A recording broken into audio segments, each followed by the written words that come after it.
10,000 acre जमीन, तिथलं माळ मैदान, डोंगर, टेकडी, ओढा आणि त्यांच्यावर खेळणारी मोकळी हवा आणि आतलं पाणी, या सगळ्यांसहित ती जमीन एक माणसाने विकत घेतली.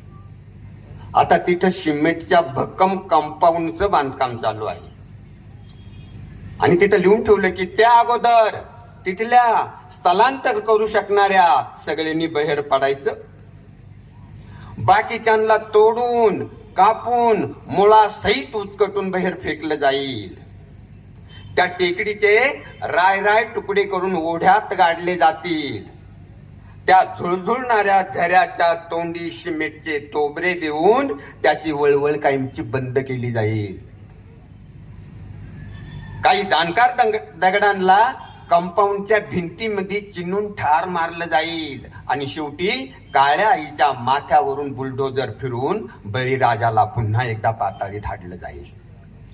कंपाऊंडच्या आत सारी जमीन सिमेंटची होईल. पुढचा भागी कवितेचा. अरे पण एक माणूस पैसे देऊन असा अर्धा अधिक भूगोल कसा काय विकत घेऊ शकतो? बरं घेतला तर घेतला, त्याची अशी विल्हेवाट कशी काय लावू शकतो?